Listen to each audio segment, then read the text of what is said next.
Karena itu adalah kecerdasan refleks. Kita kurang soal begini. Refleks binatang kita ini kurang. Nah, kita yang harus tumbuhkan adalah bagaimana menjadi binatang itu. Jadi manusia itu bagus kalau jadi binatang. Tapi refleks yang baik yang kita ambil dari refleksnya binatang itu. Assalamualaikum warahmatullahi wabarakatuh. Waalaikumsalam warahmatullahi wabarakatuh. Ketemu lagi di channel Saling Berguru. Masih bersama saya Faisal Kamal dan Mas Ili bersama Dela. Masih lanjut sama Dela. Kak Dela, aku di obrolan kita sebelumnya, aku ngelihat banyak sekali pengalamanmu ya. Pengalamanmu banyak dan akhirnya kamu memilih untuk ke jalur, aku ngelihatnya pendidikan. Ya. Tapi menurutku ini sih lebih pada proses ngelihat pertumbuhan manusia atau self-development manusia seperti apa. Menurutku karena di hidupmu tuh banyak perjalanan jatuh bangun di situ. Mas Ili, aku ke Mas Ili. Aku menilai sedikit Dela, jangan-jangan asumsi itu bisa jadi benar, bisa jadi enggak. Tapi aku geser ke Mas Ili. Mas Ili ngelihat seorang Dela ketika dia memilih gabung ke komunitas, pertanyaan-pertanyaan dari sisi Mas Ili untuk membangun akad bareng sama Dela itu biasanya apa, Mas? Ya, yang penting Dela mau belajar aja dan siap jadi murid tuh. Itu kalau yang aku selalu bilang itu namanya mode mental sih. Mental moodnya kayak gitu. Kalau kamu udah mental moodnya seperti itu, ya berarti kamu harus memasang posisi atau antena untuk tawadu atau rendah hati. Ya. Kenapa aku bilang begitu, Del? Karena persoalanmu adalah begitu sangat banyaknya ilmu pengetahuan akademis yang jangan-jangan itu jadi beban setiap kamu melangkah. Dan aku sangat melihat itu hari ini dari sisi Om Ili ya. Dan itu tidak merendahkan dirimu kalau Om Ili ngomong gini, tapi justru mengingatkan kepada dirimu adalah betapa persis tayangan yang sebelum ini. Ini kan terusan aja. Kata kunci pertama adalah tentang membebaskan. Nah, dirimu ketika mengatakan kata membebaskan itu sebenarnya sedang memenjara. Nah, nanti pelan-pelan ya. Tapi ini kalau kumpul sama Om Ili kan pelan-pelan kan, nggak bisa langsung semuanya paham. Nah, maksudku pengertian ini adalah ini dilakukan oleh Om Ili karena aku dulu orang kampus, aku dulu banyak belajar dari teman-teman profesor, doktor, dan kumpul aku. Cuman ketika perjalanannya yang aku memilih sikap adalah tentang bagaimana keyakinan yang kita yakini itu adalah harus bisa membebaskan kita. Maka aku konsep berpikirku adalah keyakinan yang membebaskan. Nah, definisi ini adalah tugasku untuk menyampaikan kepada dirimu dalam gerakan, dalam perilaku atau dalam perbuatan sehari-hariku di komunitas atau di rumah Sasongke inilah. Itu sih saling aku dapat dari dengan Dela. Jadi Dela ini begitu kamu punya ilmu yang sangat banyak, tapi jangan-jangan itu kamu menganggap itu jadi beban. Nah, itu yang harus kamu ingatkan kepada dirimu.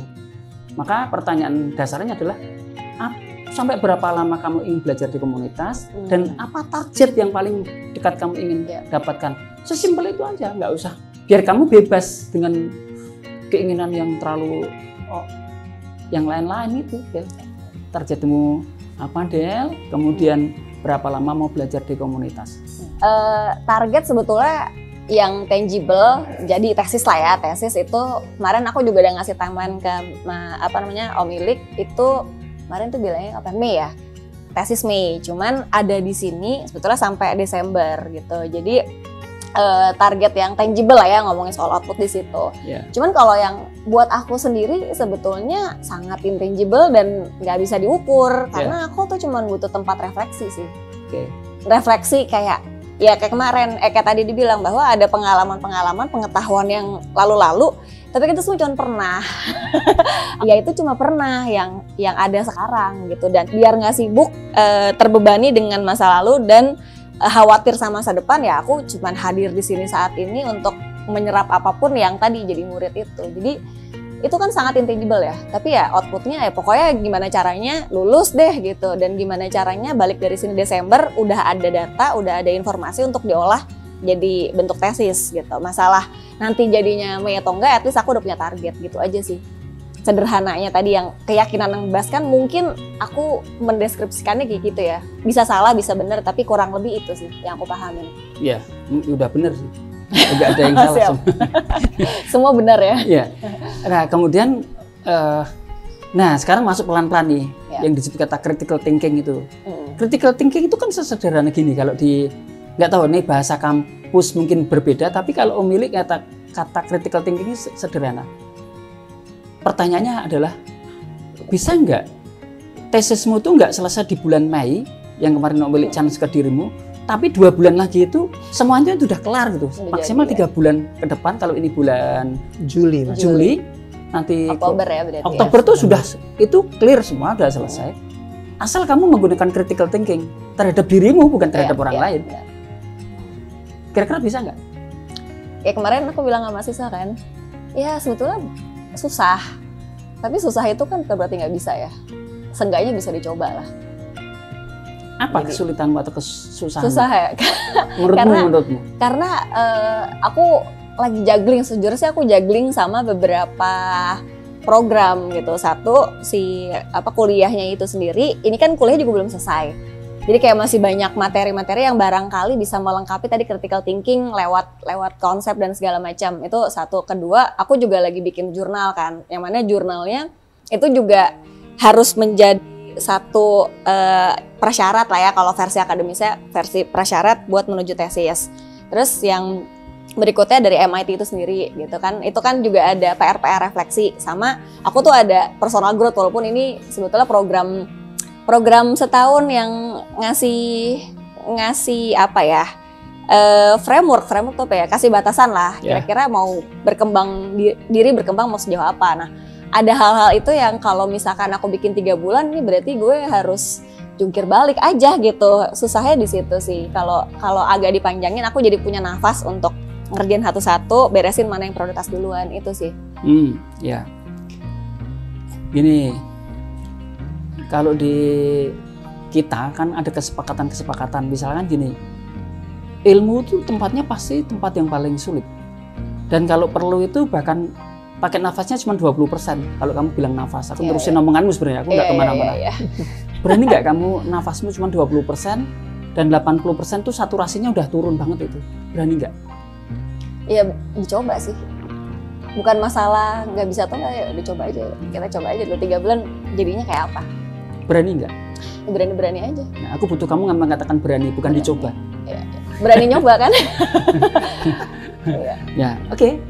Ya insya Allah kurang dari ya 3 bulan mati gue Oktober ya. Enggak gini loh. Aku cuma menenangkan gini. Ya karena kamu kurang rileks sih soalnya. Tapi kalau kamu rileks pasti keren.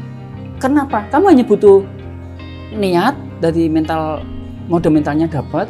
Kemudian yang satu step naik level itu cuma rileks aja. Kalau kamu rileks, itu rasanya kesulitan apapun tuh akan selesai. Kenapa Del kayak gitu? Ya kan yang namanya Om Milik, Kaisal, dan masih ada segudang mentor Kak ya. Masih ada. Jumlahnya ada orang hebat berapa? lagi. Mau 30 mentor? Kan karena memang kita kan punya begitu kan, memang itu. Ya itu fasilitas yang alhamdulillah kita berjuang pada posisi itu kan juga effortnya juga panjang gitu. Aku rasa sih yakin, dan kamu harus yakin atas itu. Makanya ya ilmu prasangka baik itu tetap pada akhirnya. Kalau kamu memprasangkai baik dan kamu bisa, pasti bisa, insya Allah pasti bisa. Karena teman kamu kan Om Milik. Siap. Sama teman kamu terutama sekali Kak Isal. Karena kamu tinggal di tempat Kak Isal. Benar. Mangga Kak Isal. Ya. Asik nih. Aku ngelihat sebuah kesepakatan soalnya dengan langsung direkam lagi. Oktober ya. Apaan direkam? Ini nanti masuk YouTube. Bukan cuma direkam ya. Aku ngelihat sebuah akad yang bagus dari mode mental lagi tadi. Ketika latar belakang Kak Dela dengan banyak program, ada yang berhasil, ada yang tidak, itu mungkin mempengaruhi sama keyakinanmu. Makanya tadi bahasanya yakin dan membebaskan. Pertanyaannya, kalau kita biasa menggunakan analoginya gini, kita pengen pergi ke stasiun, kemarin turun di stasiun Tawang ya? Iya, Tawang. Stasiun Tawang. Kita tahu tujuannya mau ke Tawang. Tapi kan itu tujuan yang ujungnya. Yang kita lalui sekarang kan kita keluar dari rumah Sasongko ini, belok kiri, ketemu jalan raya, belok kiri lagi. Ngikutin 10-20 meter jaraknya. Nah, timelinemu kan tahun depan sebetulnya. Tapi yang perlu diyakinkan dan dibebaskan di proses ini adalah kamu yakin bahwa kamu disupport sama sekian banyak orang. Istilahnya partner, mentor yang hari ini Mas Ili sebagai pendamping Kadela aja yakin bahwa kamu mau butuh siapa, sumber informasinya, puluhan orang ada di sini, mentormu tinggal bilang, kamu ketemu sama si ini, yang penting relax dan cari informasi sebanyak-banyaknya sesuai kebutuhanmu. Makanya mentornya yakin 2 bulan beres bisa. Tinggal yakin dari sisimu. Waduh, udah waduh duluan saya tadi. Ntar dicoba, bukan coba. Jalan sebebas-bebasnya, tapi gas kencang-kencangnya. Dan dijamin problem, dijamin belum tentu berhasil. Nah, yang penting berani dulu kakak. Yang penting jalan. Kita di jalan kesandung, ketemu lagi ego di literasi-literasi sebelumnya. Justru jangan-jangan pelajarannya bagaimana ngelola ego sama mentor. Bisa jadi konflik loh Kak. Dan karena aku selama beberapa tahun di sini, aku ketemu beberapa kali pendampingan yang ya konflik. Tapi konflik justru akan punya pilihan untuk membuat itu jadi match atau membuat itu jadi berpisah sekalian. Kan kamu punya latar belakang pisah tuh beberapa proyek sebelumnya Mas Ili. Iya. Tapi maksudnya gini, kalau sekarang ditanya berani atau enggak, sebetulnya jujur takut kan. Maksudnya kayak berani, yakin itu tuh 2 hal yang sebetulnya kita bisa takut, tapi kita juga yakin. Jadi aku lagi ada di situ sih posisinya. Kayak kalau ditanya berani atau enggak, kalau gue bilang berani, ini berani apa ya? Berani show up yes, berani nyoba yes. Tapi kalau bilang berani takut, karena kayak bisa nggak ya 3 bulan gitu. Jadi mungkin itu ya apa namanya definisi yang lebih pas gitu. Yakin walaupun takut. Gitu sih. Nggak apa-apa kan, itu proses kreatif manusia kan. Pasti ngelewatin kayak gitu. Kan nggak ada kata rela, ikhlas itu tiba-tiba nggak percaya. Berani pun tidak langsung menjadi 50% pun kan tidak. Tapi kalau sudah kata berani itu ya langsung dikerjakan sudah. Kan aku mengingat kata dicoba itu udah hilang karena udah masuk ke eksekusi. Mentalnya mental berani. Aku ingat omongannya Mela soal Mas Ili. Berani itu bukan nggak punya rasa takut. Iya benar. Berani itu karena tahu ada yang lebih penting daripada rasa takutnya. Benar. Mungkin ketakutanmu gara-gara kemarin-kemarin takut nggak berhasil, tapi yakin bahwa tempat ini bisa membantumu atas proses ke depan, terus jalan aja. Siapa tahu berhasil kalau dikerjain dengan yakin. Itu Mas Ili. Ya, pada akhirnya kan persoalanmu ketika kamu ingin metodologis gampang sih. Ya, kamu membangun critical thinking sebanyak mungkin ketika kamu mengatakan kata takut itu. Karena kata takut itu kan diseimbangkan dengan kata berani itu apa. Nah, disitulah munculnya critical thinking. Yang akhirnya critical thinking maupun refleksi yang kamu bilang tadi itu, itulah jadi self talkmu. Nah, aku sangat percaya siapapun manusianya kalau mau terus belajar kedalamannya sendiri, ya itu nggak usah, bahkan nggak butuh benchmark, nggak butuh pembanding. Asal mau kontemplasi aja terus. Menurutmu gimana? Karena di sini kan ya itu sih mungkin yang kadang-kadang environment gitu ya, lingkungan itu kan mempengaruhi cara kita berefleksi gitu. Distraksi itu lumayan noise itu bukan cuma dalam tapi dari luar gitu. Jadi kalau yang dari luarnya udah bisa dieliminasi, ya berarti berisiknya di dalam, bisa lebih fokus gitu. Makanya kenapa tadi mungkin bisa mempercepat, kalau di Jakarta lama mungkin, tapi kalau di sini semoga bisa lebih cepat. Jadi tadi kontemplasi itu juga ternyata dipengaruhi sama lingkungan, walaupun berisiknya emang di dalam sih. Iya. Dan itu kan jadi menarik dalam hidupmu, proses kreatifnya kan muncul. Cuma kan selalu kita ingatkan dicatat deh, dicatat. Journaling. Karena journaling itu sangat penting. Nah, kesadaran bangsa kita ini kan mengarsipkan personal itu kan lemah sekali. Nah, kecerdasan ini yang harus disampaikan ke teman-teman muda kan, bahwa membangun jurnal, membangun catatan harian untuk diri sendiri itu sangat penting. Aku beruntung karena aku dari SD itu punya kesadaran untuk begitu. Jadi kalau dirimu atau mungkin akhirnya gini, Del, jangan-jangan pelajaran-pelajaran yang di sekolah itu kurang, salah satunya di kelas SMP atau SD, jangan-jangan kelas jurnal. Iya, benar-benar. Mungkin. Benar. Ya, Sal ya? Bisa jadi Mas Le. Proses journaling itu kan jadi dibutuhkan ketika kita dewasa untuk kita mengukur sebetulnya ketika kita mulai langkah sesuatu terus 2 bulan, 3 bulan ke depan dalam jangka waktu tertentu udah sampai mana dari proses awal. Aku kadang-kadang suka refleksi catatanku di handphone kan. Wah, waktu pertama kali belajar sama Sili ya catatanku isinya catatan baca buku.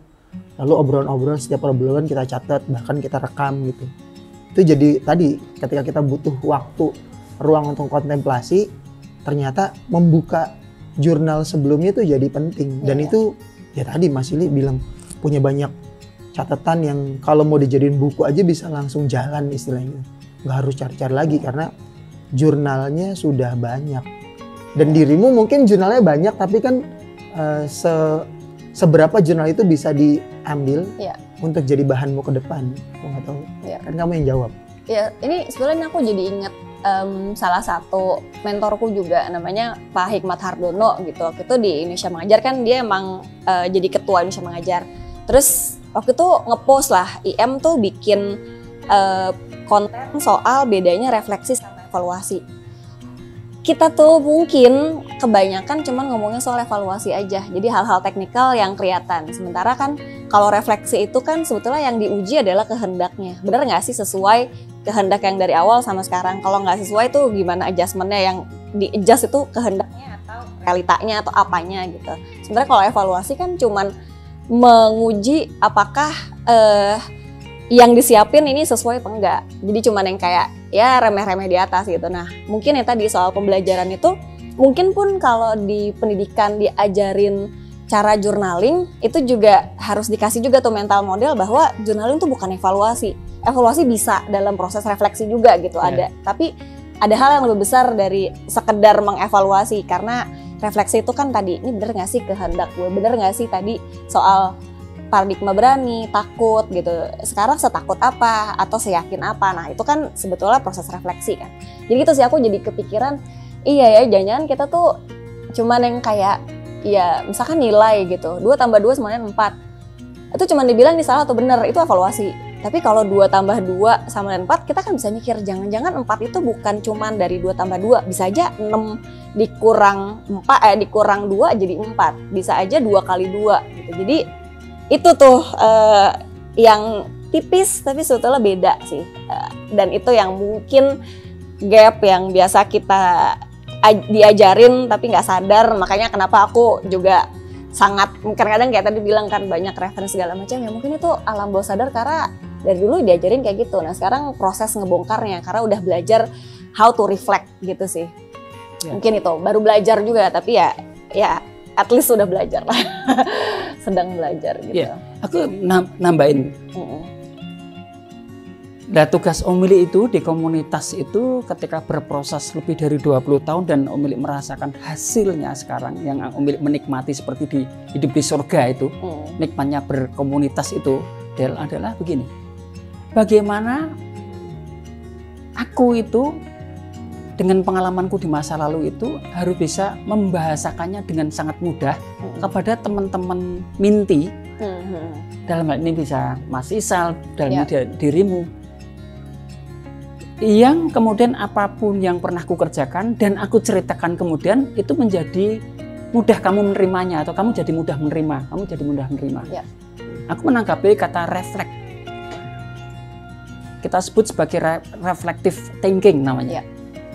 Nah, reflective thinking itu dalam kerangka berpikirnya Om-Milik ala personal.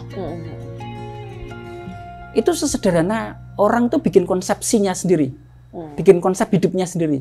Maka kebutuhan pertama manusia itu yang harus dilakukan adalah reflektif itu, karena itu self talk-nya dengan diri sendiri. Kekurangan kita rata-rata yang ngerti self talk atau reflektif itu adalah tidak menuliskannya. Nah, itu kenapa aku bilang begitu? Kenapa penting menuliskannya? Karena bahkan konsepsi atau reflektif saja, barangkali seminggu besok itu bisa jadi berubah. Oleh apa? Oleh variabel pendukung, oleh pengaruh luar dia. Tapi keputusan bukan dari luar, sebenarnya keputusan dari yang bersangkutan. Makanya di tempat kita belajar atau proses berpikirnya pertama kali tentang reflektif dulu. Turunannya ke bawah, kalau aku bikin triangle-nya begini ini, ke bawahnya yang taruh kiri boleh kanan, terserah, itu namanya critical thinking. Nah, critical thinking itu semudah selalu mempertanyakan apakah konsep ini benar atau tidak. Kalau dilakukan akan bisa berjalan atau tidak. Kalau memang itu antara refleksi, kemudian turunannya entah kiri entah kanan tadi yang disebut kata critical thinking. Ketika sudah ada kesepakatan antara dua ini, jatuhnya yang disebut kata design thinking itu. Artinya orang harus mendesain atau merencanakan apapun yang mau dilakukan dalam hidup dia. Nah, terus boleh nggak Om kebalik gini? Ya boleh. Kemudian refleksi, kemudian ketemunya design thinking, menghantamnya kepada critical thinking. Coba bangsa kita kalau diajarin dengan cara ini kan cepet banget. Padahal ketika kita bikin bisnis turunan dari design thinking, itu turunannya bisa langsung ke bawahnya, itu namanya flow, detail, dan yang paling rendah namanya creativity thinking itu. Nah, creativity thinking di tempat kita, Del, itu derajatnya paling rendah. Mbak, paham? Pelan-pelan aja. Ada flow, ada detail, karena pasti ketika kita ngomong desain harus ada flow dan ada detail. Kebayang. Nah, kalau Om Uli ngomong begini kemudian membuatkan ini tinggal dihakikan aja kan bisa. Tapi kan ini milik siapapun sebenarnya kan. Obrolan begini kan milik siapapun. Nah, silakan dirimu atau Om Uli atau Kak Isal itu membuat definisinya sendiri yang tidak harus terkungkung oleh yang aku bilang itu. Oleh barangkali dinding. Padahal dinding itu tidak salah. Jangan-jangan kita salah selalu mendengarkan kata dokter, kata profesor, kata tukang becak, atau kata siapapun yang karena kita begitu menyerapnya, jangan-jangan kita bingung karpe dewe atau bingung sendiri. Nah, itulah keputusan besar yang kita mesti lakukan terus. Makanya keputusan di kita sih, Del. Mbak respon kira-kira dapat apa Willy ngomong begini? Sebetulnya aku ngebayangin si segitiganya gitu. Ini kalau misalkan si Aza gitu ya bikin ilustrasi di tengah. Itu yang pertama ngomongin soal reflective thinking, terus di sini critical thinking, ini design thinking gitu, dimana sebetulnya saling berhubungan dan berkorelasi, berhubungan dan yang kayak saling mempengaruhi gitu. Jadi kayak aku pikirin tadi, jadi sebetulnya yang putus tuh di mana? Pertanyaan yang aku mikir buat aku sendiri gitu, mungkin juga fenomenanya mungkin relate juga sama yang lain. Putus di mana? Apakah putus di design thinking, reflective thinking tapi nggak critical thinking, atau critical thinking, design thinking tapi nggak reflective? Jadi di mana nih putus yang di aku? Dan sebetulnya secara common gitu ya, common knowledge itu tuh ada di mana? Jadi itu yang aku nggak bisa jawab, cuman kayak itu yang aku tangkep sih. Ini kalau di gue ada di mana ya yang putus ya? Kira-kira nyambungnya bisa kemana ya? Itu sih yang aku tangkap. Nah, tak tambah lagi. Ya Allah, banyak pertanyaan gue ya. Jadi tapi ini benar. Pertanyaanmu itu bukan pertanyaan karena kamu sedang ngobrol dengan dirimu. Tetapi dengan pengalaman Umili ini di masa lalu, ini barangkali bisa jadi apa namanya? Nggak tahu benchmark atau nggak tahu lah posisi apapun yang akan kamu tangkap. Gini, dulu Umili itu di teater. Teater tuh mengajarkan semudah kamu bergerak, semudah kamu itu akan melakukan apapun dengan segala keterbatasanmu. Kamu tahu, Umili suaranya tipis banget, timbrenya tipis dan sangat jelek. Kalau ketika di YouTube gini, suara Umili ini timbrenya kecil, jelek dan kesulitan ketika teman-teman suara ngedit Umili itu. Di teater itu diajarkan begini. Di panggung itu bahkan kita siap nggak siap. Nah, disitulah namanya disebut kecerdasan relevansi itu dibutuhkan. Titik kecerdasan relevansi atau titik korelasi antara tiga triangle tadi itu yang kamu harus cari. Contoh misalkan, apakah pertanyaannya community enterprise itu tidak nyambung di semua lini hidupmu? Nyambung nggak kira-kira? Padahal semua pertanyaanmu ketika kamu akan bikin tesis, ketika kamu tadi akan masuk ke waktu nanti presentasi ke profesormu di MIT itu, terus kenyataan atau keinginan bahkan kamu ingin bikin startup. Nah, ada nggak titik korelasinya? Pertanyaanku, mungkin nggak community enterprise itu menjadi titik korelasimu yang paling mungkin dan dekat, dan kemudian ketika kamu dapat titik korelasinya itu, disitulah kamu sebenarnya melakukan 3 titik itu. 3 titik itu sebenarnya kalau kamu lakukan, kemudian kenapa Umilik bilang segera rampungin di 3 bulan ke depan, 1 nyicil setidaknya udah 100% perkara nanti akan dikoreksi sama si doktermu yang di S2 itu, ya itu kan justru masukan bagus. Kan berlanjut begitu, padahal itu semuanya inline dalam hidupmu. Ya. Silakan Bu respon. Iya, berarti sebetulnya intinya mencari konteks ya, mencari konteks untuk menyambungkan si 3 titik itu ya. Setuju. Bagaimana konteksnya yang buat bangun? Iya. Kemudian nggak cukup dibangun itu hanya didiamkan, dimasukkan ruang critical thinking lagi, kemudian masukin lagi desainnya, karena dalam konteks itu bisa dimasukin lagi critical, bisa dimasukin desain itu. Kebayang nggak? Ya. Tapi ketika kita ngobrol begini nih, kan kita ketemu kan juga baru sebentar, Del. Tapi paham nggak maksudku? Kebayang sih, aku tuh ngebayangin karena proses design thinking sendiri, karena aku pernah ngikutin lah ya workshop design thinking, itu kan sebetulnya proses ideation. Kalaupun emang ideation nanti dibuat jadi prototype, itu juga ada iterasinya gitu. Nah, proses iterasi itu jadi konteks buat tadi menyambungkan, bener nggak sih ini relevan nggak sih, terus ini tuh make sense nggak sih ngomong critical thinking, dan apa refleksinya buat aku sendiri gitu, apakah ini bermakna buat pertumbuhanku atau enggak. Jadi proses iterasi itu sih kalau aku nangkep, konteks tetap harus diiterasi, relevansi itu mungkin berubah-berubah, jadi kayak ya itulah, to keep relevan ya we need to keep going lah, aku nangkepnya gitu. Ya udah, artinya sebenarnya semudah gini toh Sal, bahwa dia itu kan nggak usah diapa-apain, tinggal bagaimana dia merasakan real pengalaman, real life yang ada di komunitas itu, tinggal kemudian dia mendirektorial itu menjadi kemungkinan-kemungkinan baru di dalam hidup dia. Ya, bener Mas Ile ngomong, kamu nggak perlu diapa-apain, itu sebenarnya ya udah ada semua, cuma tadi aja karena terlalu banyak referensi, terlalu sibuk mikirin kotak-kotaknya di mana, sementara poin pentingnya kan bukan di sananya, tapi fokus di dirimu, akhirnya bisa mendirektorialkan apa yang kamu pelajari. Ini tadi obrolannya aku nikmatin nanti refleksi thinking, terus sementara kita kemana kan ini jadi poin kan, dimana setiap orang harus bisa merefleksi prosesnya, dan tiba-tiba kamu datang, terus tiba-tiba kamu jadi orang yang harus merefleksi apa yang sudah kamu lakukan, terus selanjutnya keluar design thinking sama critical thinking, terus bertanya sama proses yang langkah yang kamu jalani dan menyelesaikan sedikit. Jadi lanjut jangan-jangan begitu selesai nggak terasa, wah ternyata udah sebanyak ini yang langkahnya yang selesai, sementara tugasmu cuma perlu mendirektorialkan apa yang tadinya kayak rumit banget, lalu mentornya ngarahin ini yang dirapihin, masukin ke sini. Kak, menutup sesi ini. Oh udah selesai ya? Sesi ini dulu. Nanti sesi yang lain kita lanjut lagi, karena menurutku obrolannya masih bisa banyak. Di sesi ini, penutup sesi ini, kalau Kak kan tadi bilangnya apa?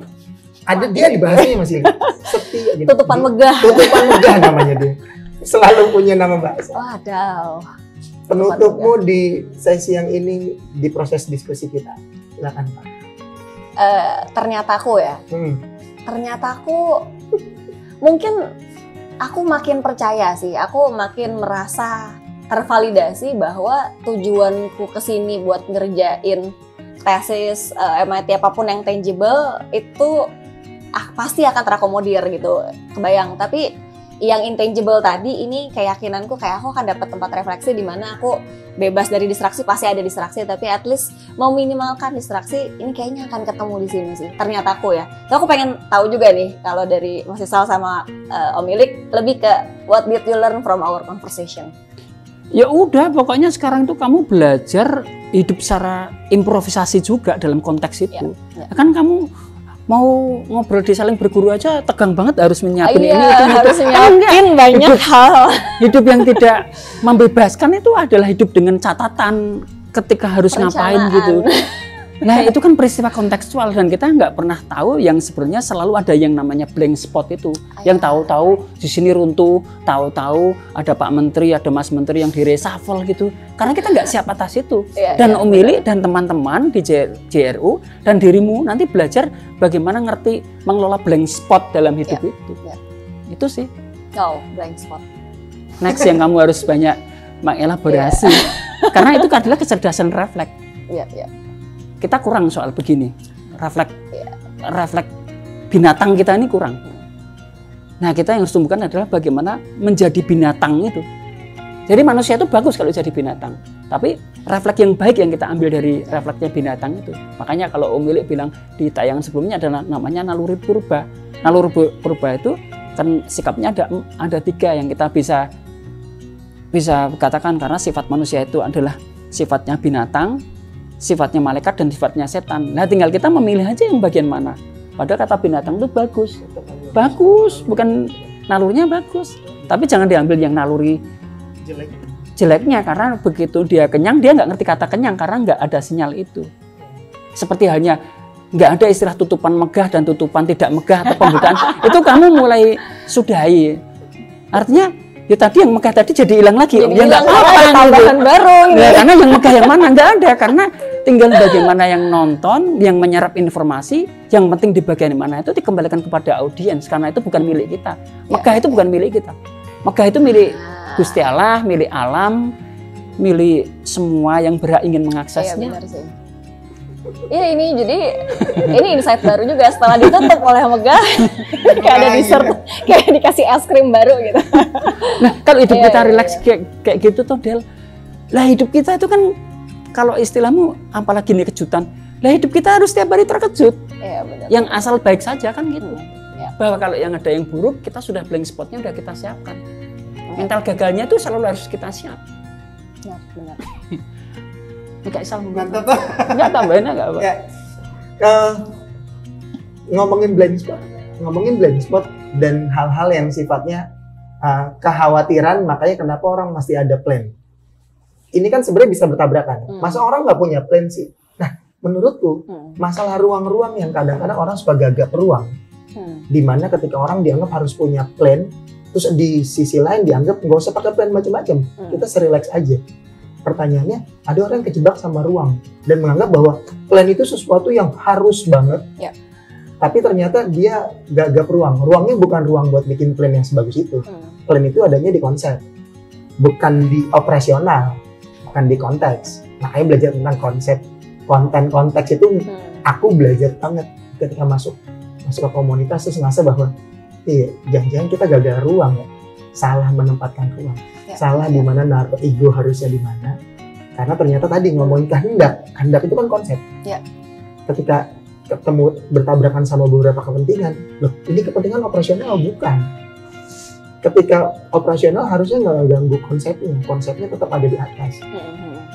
Tadi keyakinan dan kreativitas itu adanya di kontekstual, operasional. Hari ini kita nggak bebasin anak-anak, kita diatur. Ini yang ngatur Bella mas, ruangan ini ngatur. Ini ada meja nggak enak deh gua. Ya udah ganti. Keren. Ya ini baru iya. Biar nggak kayak interview kan aku ntar di sini satu, terus ini meja panjang, terus ini pemilik ini mahasiswa. Ya gue di interview begini, lihat kamera. Jadi aku takut. Jadi ya udah kita bikin gini aja yuk. Ya pertanyaannya kan ini improvisasi nggak? Oh iya benar sih ini improvisasi. Betapa kamu begitu improvisasi, pemilik pun langsung jadi belajar. Kak Isal pun jadi belajar sama dirimu. Oh iya ya, kayak gini kenapa nggak kebayang kayak gini? Tuh, kami yang tua pun belajar di ilmu konteks ini. Makanya yang harus diadakan adalah spontanitas, kecerdasan spontanitas atau kecerdasan refleks itu. Nanti kapan-kapan kita bahas itu secara khusus. Ya berarti ini mungkin tutupan terakhir boleh ya? Karena ada baru kayak tiba-tiba insight baru bahwa selama ini refleksiku ya, maksudnya apa yang aku pelajari dari obrolan ini membongkar critical thinking tadi, aku terbiasa sama mindset lebih baik mempersiapkan daripada nggak sama sekali. Karena kalau istilahnya kan kayak kalau kita nggak siapin sebetulnya kita sedang merencanakan gagal kan gitu kan. Aku terbangun sama mindset itu dan ternyata sebetulnya yang perlu direnungkan gitu, yang perlu di critical thinking kan adalah seberapa banyak rencana itu punya ruang tadi itu, punya ruang-ruang yang nggak harus, ruang-ruang yang improvisasi. Nah jadi sebenarnya tetap ada rencana, cuman ya ada ruang kejutan yang disiapin juga gitu. Jadi itu sih karena aku selalu ngomongin soal ruang kejutan, tapi kayak ini benar-benar praktek nyata dan yang kayak ya ini kayaknya gue harus menguji kembali definisi soal ruang kejutan dan soal persiapan itu sih kalau dari aku. Oke, aku tutup dulu Mas misalnya kalau kita tutup dulu ya. Teman-teman terima kasih masih terus bareng sama kami. Kita ketemu di sesi yang lain. Assalamualaikum warahmatullahi wabarakatuh. Waalaikumsalam warahmatullahi wabarakatuh.